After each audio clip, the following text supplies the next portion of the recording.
Yes yes yes, good evening good evening good evening. मैं सुमित शर्मा आप सबका स्वागत करता हूं आपके अपने चैनल या बैच जीत 2025 बैच में, जहां पे आज आपके पास है lecture number 3 for the chapter number 3, जिसका नाम है रिप्रोडक्टिव हेल्थ। आज जो कॉन्ट्रासेप्टिव डिवाइसेस हम कर रहे थे उसी को हम कंटिन्यू करेंगे and moving on towards our next contraceptive device. हर एक लेक्चर पिछले लेक्चर से लिंक्ड है, तो आप पिछले लेक्चर्स को देख के ही आए तो ज्यादा बेटर रहेगा। पिछली बार हमने chemical method, barrier method, natural method, ये 3 मेथड हमने देखे थे about the contraception of pregnancy. Today we are moving towards the next method which is IUDs या इंट्रायूट्राइन डिवाइसेस, और आईयूसीडीज भी बोलते हैं, which stands for intrauterine devices. As the name suggests, that they will be inserted inside the uterus. Intrauterine contraceptive devices. पहले इसको खत्म कर लेते हैं जल्दी से जल्दी। Inserted inside the uterus. अच्छा, अब यूटरस के अंदर कोई फीमेल खुद से थोड़ी इंसर्ट कर पाएगी, राइट? ऑफ कोर्स ये किसके लिए होगा? फीमेल के लिए होगा, ठीक है। तो यूटरस के अंदर कोई फीमेल खुद से इंसर्ट नहीं कर पाएगी, तो of course it is inserted by an expert. कोई एक्सपर्ट ही से इंसर्ट कर सकता है। अब ये नॉन मेडिकेटेड भी हो सकते हैं। नॉन मेडिकेटेड माने कुछ कर नहीं रहा, सिर्फ कांटेक्ट को रोक रहा है, just blocks the entry of sperm. इसका एग्जांपल क्या है? लिपेज लूप, जिसका अगर आप डायग्राम चेक करें, एनसीईआरटी में दे रखा है क्या? नहीं तो ऐसा होता है। Is it given in NCERT? नहीं, एनसीईआरटी में कॉपर टी का दिया हुआ है, बट इसका नहीं दिया हुआ, right? Copper T is given but not this one, ठीक है। तो ये नॉन मेडिकेटेड कुछ भी रिलीज नहीं कर रहा। एक हो सकता है मेडिकेटेड हो। मेडिकेटेड माने कुछ ना कुछ रिलीज भी कर रहे हैं, तो वो भी दो तरह के होते हैं। या तो वो कॉपर 2 पॉजिटिव आयंस रिलीज कर रहा है, या तो वो हार्मोन रिलीज कर रहा है, ठीक है। अब कॉपर रिलीजिंग वाले ऑफ कोर्स नाम से पता चल रहा है वो कॉपर रिलीज करेगा। इसके एग्जांपल कॉपर टी ले लीजिए, कॉपर 7, और आपके पास एक और है मल्टीलोड 375। हार्मोनल के अगर आपको एग्जांपल याद रखने हैं तो लेटर प्रोजेस्टाजोट, ठीक है, एंड LNG20। ये आपको जो नाम दिए हुए हैं एनसीईआरटी में, ये मैंने वही लिखवाए हैं। अब ऑफ कोर्स ये कैसे हैं? हार्मोन रिलीजिंग, और क्या रिलीज कर रहे होंगे? प्रोजेस्टेरॉन। क्या रिलीज कर रहे हैं? प्रोजेस्टेरॉन रिलीज कर रहे हैं। अब इनका फायदा क्या है? कॉपर रिलीज करने का और हार्मोन रिलीज करने का क्या फायदा है, उसको मैं आपको यहां पे समझा देता हूं। देखो, कॉपर आयंस क्या करते हैं? ये करेंगे, सप्रेस कर देंगे। किसको? Suppress the motility of sperms. Motility of sperms, and साथ ही में कैपेसिटी टू फ्यूज। उनकी कैपेसिटी टू फ्यूज करने की कैपेसिटी को भी ये कम कर देते हैं, कॉपर आयंस। और अगर मैं बात कर रहा हूं हार्मोन्स की, तो हार्मोन्स से आपके पास चेंजेस होंगे। कैसे चेंजेस होंगे? मेंस्ट्रुअल साइकिल में चेंजेस होंगे, जिससे ओव्यूलेशन भी रुक सकती है। देखो, प्रोजेस्टेरॉन अगर ज्यादा है, of course ovulation will not be there. तो इससे क्या क्या हो सकता है? इससे क्या क्या हो सकता है? सबसे पहले तो ये सर्विक्स को हॉस्टाइल बना देता है। सर्विक्स को हॉस्टाइल बनाना मतलब, अगर सर्विक्स को हॉस्टाइल बना दिया तो सर्विक्स में ही कुछ ना कुछ ऐसा हो जाए जिससे स्पर्म उसके आगे ना बढ़ पाए, ठीक है। यानी कि सर्वाइकल म्यूकस भी होता है, एक चीज होती है सर्वाइकल म्यूकस। जैसे ये सर्विक्स है, ये वजाइना है, ये cervical canal and this is cervix. तो सर्विक्स में म्यूकस भर देगा, ठीक है, that is called cervical mucus, ठीक है। तो सर्विक्स को हॉस्टाइल बना दिया, इम्प्लांटेशन को रोक दिया, या ओव्यूलेशन को रोक दिया। अभी जो हार्मोन वाला है ना, आगे अगर कोई भी हार्मोन वाला आ रहा है तो वो यही काम करवाएगा, यही काम करवाएगा, ठीक है। या तो वो सर्विक्स को हॉस्टाइल बना देगा, या तो वो इम्प्लांटेशन रोकेगा, या तो वो ओव्यूलेशन रोकेगा। तो मेन चीजें जो हैं वो मैंने आपको सारी की सारी लिखवा दी हैं और करवा भी दी है। आप इसको जल्दी से जल्दी नोट करिए and let's move to the next contraceptive method. Kindly note it down very fast. मैं इसकी पिक्चर क्लिक कर रहा हूँ, लिया गया। Let's move to the next now picture. एक मिनट, फोकस है, हो गया।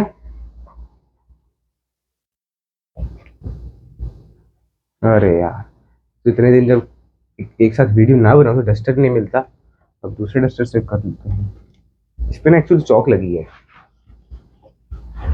But there is no issue about that. तो अच्छा, ये डिवाइस अगर आप देखें तो स्पेसिंग बिटवीन चिल्ड्रन में मदद कर सकता है। स्पेसिंग बिटवीन चिल्ड्रन का क्या मतलब है, जैसे एक बच्चा हुआ और दूसरे में मान लीजिए आपको कोई गैप रखना है, कोई एक आधे साल का गैप रखना है, 2 साल का, तो उस काम के लिए आप इसको यूज कर सकते हैं। तो वो आप नोट करके मैं आपको लिखवा दूंगा, पहले आप अगला लिखना चाहिए, अगला लिख लीजिए, तो पहले आप नोट करके यहाँ पे लिख लीजिए। IUDs are suitable for spacing या स्पेस बिटवीन चिल्ड्रन, ठीक है ना। नेक्स्ट चेक करिए, next is oral pills. Oral pills में आपने एक नाम तो पहले से सुन रखा है, अबाउट सहेली, जो कि मैंने आपको फर्स्ट लेक्चर में बताया था, CDRI ने उसको बनाया था, है ना, central drug research institute Lucknow, ठीक है। अब ओरल पिल्स में सबसे पहले होता क्या है, अगेन ये भी हार्मोनल पिल्स होती हैं, हार्मोनल पिल्स होती हैं जिसमें प्रोजेस्टेरॉन या प्रोजेस्टेरॉन प्लस एस्ट्रोजन होता है, ठीक है। और ये क्या करेंगे, क्योंकि इसमें भी हॉर्मोन्स ही तो हैं, तो जो हार्मोन वाला काम था ये भी वही करेंगी, सर्विक्स को हॉस्टाइल बना देंगी, ओव्यूलेशन को रोकेंगी, एंड जो आपके पास इम्प्लांटेशन थी उसको भी रोकती है, ठीक है। तो हार्मोनल ऐसे चेंजेस हो गए आपकी बॉडी के अंदर, ये सब होता है। अच्छा, हार्मोनल पिल्स आपको लेनी कैसे है, ये जो पिल्स हैं या ओरल पिल्स है कैसे लेनी है, you have to take them,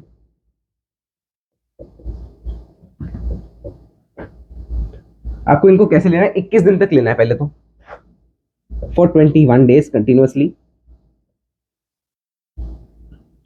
regularly लेते थे। कंटिन्यूअसली का क्या मतलब होगा कि लेते जा रहे हो, है ना, बोले 1 सेकंड हो गया, एक और दूसरे सेकंड, ऐसा ना, रेगुलरली लेनी है 21 दिन तक रोज, ठीक है, एवरी डे। प्रेफरेबली स्टार्ट कौन से दिन करना है, स्टार्टिंग फ्रॉम डे 5। डे 5 से क्यों स्टार्ट कर रहे हैं, बिकॉज ये मेंस्ट्रुअल साइकिल वाला पीरियड है, तो अगला ओव्यूलेशन यहां से ही आप रोक सकते हैं, ठीक है ना। तो डे 3 to 5 आप लिख सकते हैं। तो आपके उसमें लिखा है ना एनसीईआरटी में, मैं आपको वो बता दूं, मेरे ख्याल 50 लिखा है, हाँ देखो, first 5 days, with in the first 5 days लिखा है ना, तो इसीलिए मैंने आपको एवरेज बता दिया, ठीक है। विद इन फर्स्ट 5 days आप इसको कंसिडर कर सकते हैं। तो मेंस्ट्रुअल साइकिल के फर्स्ट 5 days में अगर आपने खा लिया तो नेक्स्ट टाइम ओव्यूलेशन नहीं हो पाएगी, और सर्विक्स भी हॉस्टाइल हो जाएगा, इम्प्लांटेशन भी नहीं हो पाएगी, ठीक है।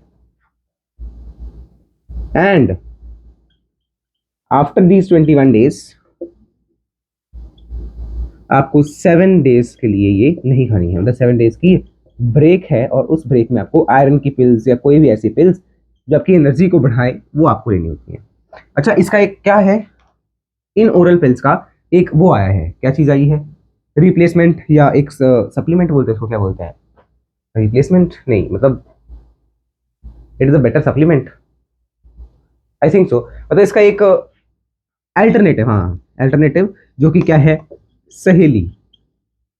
सहेली क्या है, once a week pill, once a week pill, उसको आपको एक ही बार खाना है हफ्ते में, ठीक है, एक ही बार खाना है, और वो भी एक्शन इसी तरह से करेगी, but once a week pill है, बाय डेवलप्ड बाय CDRI, पहले ही बता दिया गया है, बट एक बार फिर लिख लीजिए, central drug research institute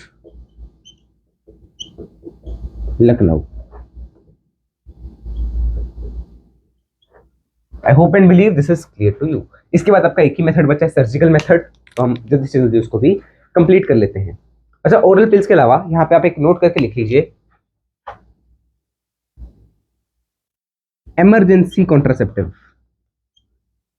emergency cases like rape cases, उसमें आप क्या प्रेफर करेंगे, ऐसे जो प्रोजेस्टेरॉन वाले है ना, या हार्मोनल कोई भी अगर ऐसा मतलब वो है ना हार्मोनल डिजीज या प्रोजेस्टेरॉन रिच डिवाइसेस, उनको आप यूज करते हैं, used with in 72 hours of the case, मतलब 72 घंटे हुए रेप को, तो उस टाइम पे आप इसको यूज कर सकते हो। इसको ये जो प्रोजेस्टेरॉन वाली पिल्स हैं, है ना, प्रोजेस्टेरॉन रिच डिवाइसेस मैंने लिख दिया सिंपल, वो डिवाइसेस जिसमें प्रोजेस्टेरॉन हो, ठीक है। तो प्रोजेस्टेरॉन जिस कोई भी चीज है तो उसको आप यूज करें, तो उससे आपके पास ये चीजें जो हैं होंगी, और उससे हो सकता है देयर आर हाई चांसेस कि वो प्रेगनेंसी ना हो। हाई चांसेस, यार ये ना लिखा नहीं जा रहा नीचे, तो आप एक बार मैं बोल भी रहा हूँ साथ साथ में, आप लिख रहे हो ऑफ नो प्रेगनेंसी, कोई प्रेगनेंसी ना हो इसके हाई चांसेस हैं, but there are again many risks भी है ना, यार 72 घंटे के अंदर अंदर अगर आप ना दे पाए तो फिर ठीक है, इसको नोट करिए, फिर हम आगे चलेंगे टुवर्ड्स द, ठीक है ना, progesterone towards that surgical method. Picture click कर लिया, अरे मिल गया यार फिर से, पिक्चर क्लिक कर ली गई है। प्रोजेस्टेरॉन वाली हो या प्रोजेस्टेरॉन एस्ट्रोजन एस्ट्रोजन ऐसा हो, मतलब हार्मोनल वाली आप प्रेफर करते हैं फॉर रेप केसेस या फॉर इमरजेंसी केसेस। अब हम आते हैं towards the next topic which is the last contraceptive method, जिसका नाम क्या है, जिसका नाम है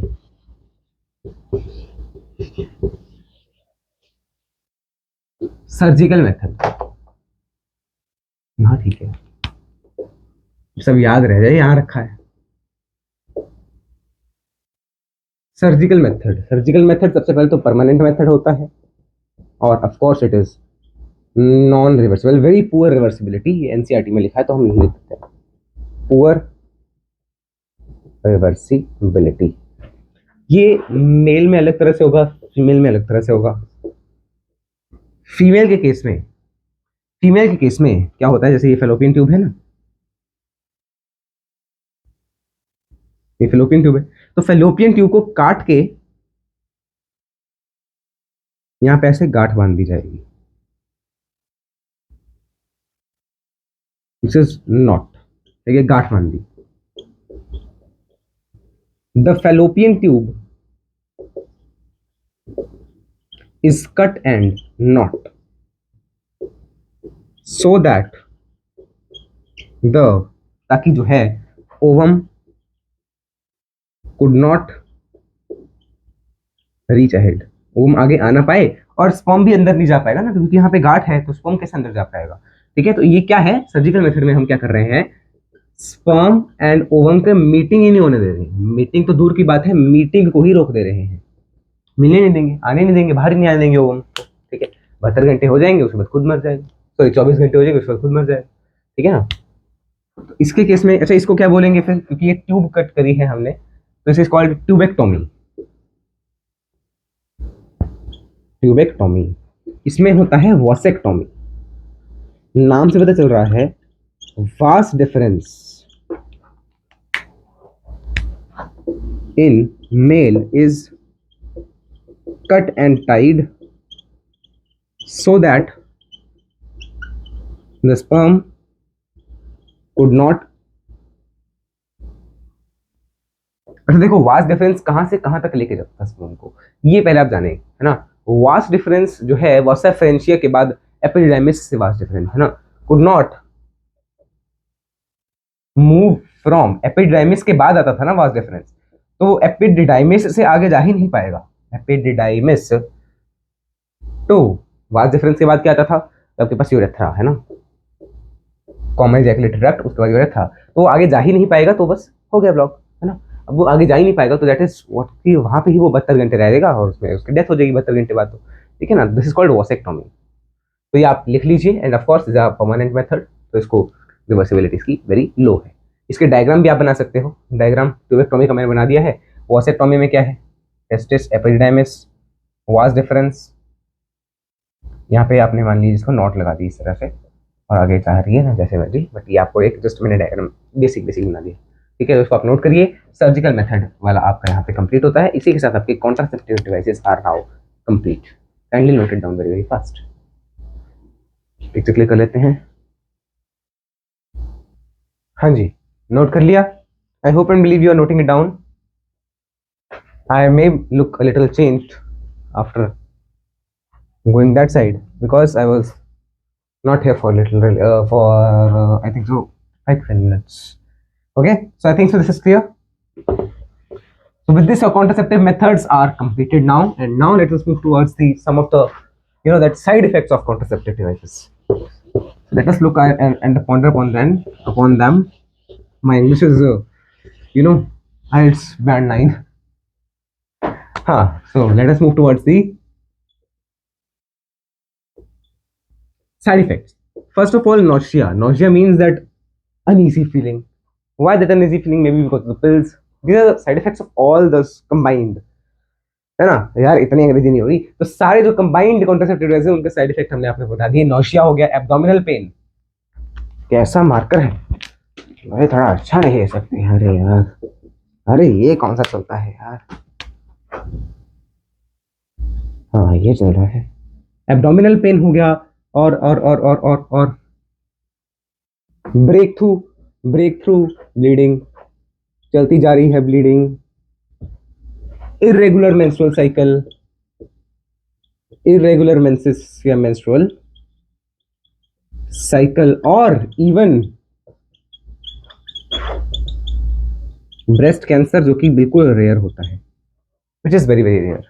सो विद दिस आपका साइड इफेक्ट्स वाला काम भी कंप्लीट हो गया, और इसी के साथ आपका कॉन्ट्रासेप्टिव वाला सारा मेथड कंप्लीट है। बोलिए, अगर कॉन्ट्रासेप्टिव्स यूज ना किए हों, प्रेगनेंसी हो गई हो, फिर अगर हमें प्रेगनेंसी को हटाना है तो उसको हम बोलते हैं एमटीपी। एमटीपी का क्या मतलब है? एमटीपी का क्या मतलब है? Medical termination of pregnancy. तो था कि यार आप प्रेगनेंसी तो रोक रहे हो बट बिफोर इम्प्लांटेशन, बट यहाँ पे प्रेगनेंसी हो गई है, उसके बाद आपको उसको स्टॉप करना है, टर्मिनेट करना है, रोकना है। मेडिकल टर्मिनेशन ऑफ प्रेगनेंसी को सबसे पहले तो government of India, not present government, past government, 1971 में इसको मंजूरी दी गई थी। इट वाज अलाउड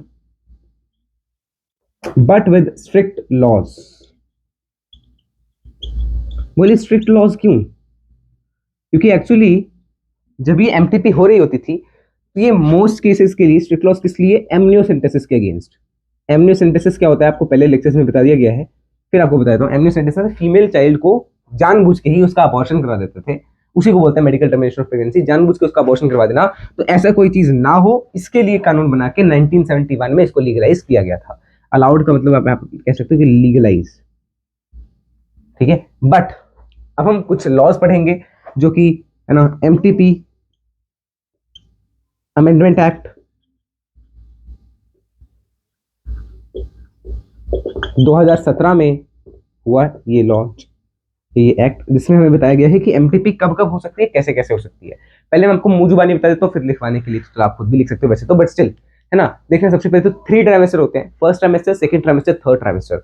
अब आप फर्स्ट ट्राइमेस्टर के पहले पहले अगर करवा रहे हो, this is very very safe, वो मोस्ट सेफ होता है, मतलब that is the safest MTP.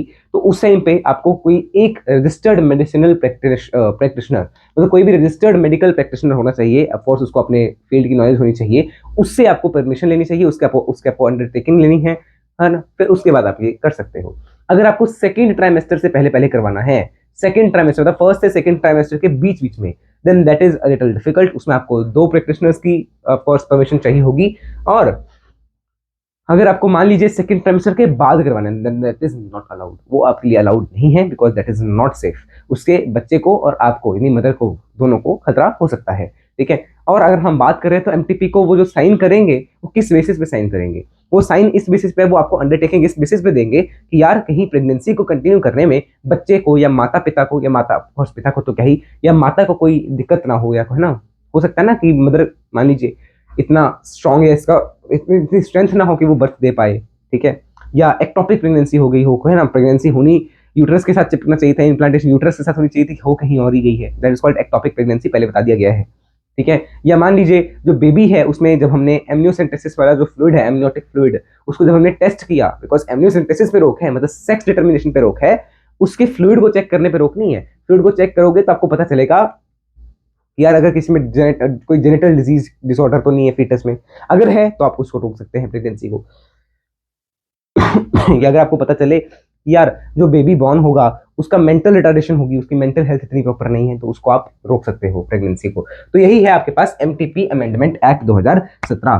सबसे पहला एमटीपी अलाउड है ना। सबसे पहले तो आप बात करें, अगर फर्स्ट ट्राइमेस्टर के पहले पहले बात कर रहे हो, दैट इज द सेफेस्ट। और इसके लिए आपको क्या चाहिए, you need undertaking of 1 medical practitioner. अगर हम बात करें सेकेंड ट्राइमेस्टर के टाइम पे अगर आप करवाना चाहते हैं, that is not so safe, मतलब ऊपर वाला ज्यादा सेफ है, और इसके लिए आपको अंडरटेकिंग चाहिए होगी 2 मेडिकल प्रैक्टिशनर्स की, ठीक है। और थर्ड ट्राइमेस्टर से पहले पहले है ना, ये बिफोर की बात हो रही है, बिफोर, ठीक है। थर्ड ट्राइमेस्टर से पहले पहले आप करवा ही नहीं सकते, मतलब थर्ड और सेकंड के बीच में आप नहीं करवा सकते, ठीक है। It is unsafe, highly unsafe for the baby and for the mother as well. तो एमटीपी के बेसिस क्या क्या होंगे? सबसे पहला, if there is a danger, if there is danger to the baby, to the mother in continuing pregnancy, pregnancy को continue करके mother को डेंजर है। Next, if there is any genital या मतलब कोई जेनेटिक है, नॉट जेनिटल, क्या बोल दिया, genetic disorder to the baby, और उसको मान लीजिए मेंटल रिटार्डेशन है, मेंटल रिटार्डेशन है, तो भी आप इस प्रेगनेंसी को रोक सकते हैं। This is what is MTP, और इतना ही दिया हुआ है आपको एनसीईआरटी में। मैं रीड कर देता हूँ आपके लिए, बिकॉज एनसीईआरटी में, अच्छा एक चीज और, एमटीपी क्यों करवाते हैं मेडिकल टर्मिनेशन के लिए? तो ये रेप केसेस में भी यूज होती है, वो रेप केसेस जहाँ पे कोई भी कॉन्ट्रासेप्टिव काम ना आया हो, उसमें आप एमटीपी भी करवा सकते हैं, ठीक है। ऑफ कोर्स इसमें एमनियोसेंटेसिस वाली बात मैंने आपको बता दी है, एमनियोसेंटेसिस के लिए अब आप इसको यूज नहीं कर सकते हैं, ठीक है। मेरे ख्याल आपके लिए आपके पास क्लियर हो गया ये बात, है ना। So now let's read this. अच्छा एक और चीज यार, डाटा रह गया, सॉरी सॉरी सॉरी, डाटा रह गया, डाटा बता देते हैं, है ना। 40 to 50 मिलियन पर ईयर होती है, और ये 40 to 50 मिलियन कितना है, 1/5 ऑफ द टोटल प्रेगनेंसीज। अरे जितने टोटल प्रेग्नेंट हो रहे हैं ना, मतलब मान लीजिए 5 प्रेग्नेंट हुए, उनमें से एक तो ऐसा है जो अबॉर्शन करवा लेगा, ये है, ठीक है, इसका मतलब। और 40 से 50 मिलियन एक साल में हो रही है। अब हम इसको रीड कर लेते हैं एक बार जल्दी से जल्दी, ठीक है। तो 1971 इलीगल फीमेल फर्टिसाइड्स, तो ये आपने देख लिया। नीचे चलिए, एमटीपी क्यों करवा रहे हैं? Unaware pregnancy, coitus rapes cases के लिए, safe during first trimester 12 weeks, है ना। Misuse of amniocentesis, determination of sex, तो वो अब नहीं अलाउड है, totally against the legal practices. आगे चेक करिए एमटीपी एक्ट 2017, इसमें आप चेक करना 12 वीक्स तक आप कर सकते हो मेडिकल प्रैक्टिशनर, कोई एक की आपको अंडरटेकिंग चाहिए, ओपिनियन चाहिए, ठीक है। और अदरवाइज अगर 12 से 24 के बीच में, फर्स्ट और सेकंड ट्राइमेस्टर के बीच में अगर आपको करवानी है, तो आपको 2 की परमिशन चाहिए होगी, ठीक है। फिर कंटिन्यूएशन ऑफ प्रेगनेंसी से मान लीजिए फीमेल को या जो मदर है उसको खतरा है, जैसे उन्होंने खतरे का एग्जाम्पल भी दिया होगा मेरे ख्याल, मतलब कोई फिजिकल इंजरी हो सकती है, मेंटल हेल्थ पे उसको इफेक्ट हो सकता है, या बच्चे को मेंटल हेल्थ या उसको कोई फिजिकल डिसऑर्डर, मेंटल डिसऑर्डर है, तो इसलिए आप इसको रोक सकते हैं प्रेगनेंसी को, ठीक है ना। यही आपके पास अलाउड है। इसके अलावा आपके पास है एसटीआईज एंड इनफर्टिलिटी, तो वो हम नेक्स्ट लेक्चर में कवर कर लेंगे। STIs and infertility will be covered in the next lecture. चलिए फिर आज का लेक्चर हम यहीं तक रोक देते हैं। एक बार मैं इसकी पिक्चर क्लिक कर लेता हूँ, STIs and that infertility and that ARTs, वो हम नेक्स्ट लेक्चर में कवर करेंगे, लेक्चर नंबर 4, ठीक है। तो मैं 1 मिनट आपको कुछ जो है बताना है तो बता देता हूँ आपको मैं। अच्छा आपकी जो कमेंट्स हैं वो मैं रीड करता हूँ, तो कमेंट्स को थोड़ा सभ्य रखा करो यार, पता नहीं क्या क्या तुम कमेंट कर देते हो, ये सोच के कमेंट किया करो सामने वाला भी इंसान है, ठीक है। मतलब कुछ भी लिखना होता है आपको, बस एक मैं वीडियो लेके आऊंगा कि कमेंट्स जो है मैं उनको पढ़ूंगा आपके सामने, and then I will be sharing कि यार मुझे क्या लगता होगा इन कमेंट्स को पढ़ के। होमवर्क के बारे में बात कर लेते हैं, तो होमवर्क में आपको डीपीपीज टेलीग्राम पे मिल जाएंगी, आपको नोट्स बनाने हैं एंड आपको रिवाइज करके आना है सारा कुछ, ठीक है। टेस्ट इसका भी आपके पिछले चैप्टर का हुआ नहीं ना, उसमें मैंने बोल तो दिया था होगा, बट अब पूरी यूनिट का टेस्ट होगा, यूनिट टेस्ट, यूनिट 1 का टेस्ट कब होगा? That will be shared later. Detail जो है वो बाद में हम आपको शेयर कर देंगे। इसी के साथ आज का लेक्चर यहीं पे खत्म होता है। मिलते हैं अगले लेक्चर में, तब तक के लिए जय श्री कृष्ण, राम राम, सीता राम, राधे श्याम, श्रीमन नारायण, राम राम।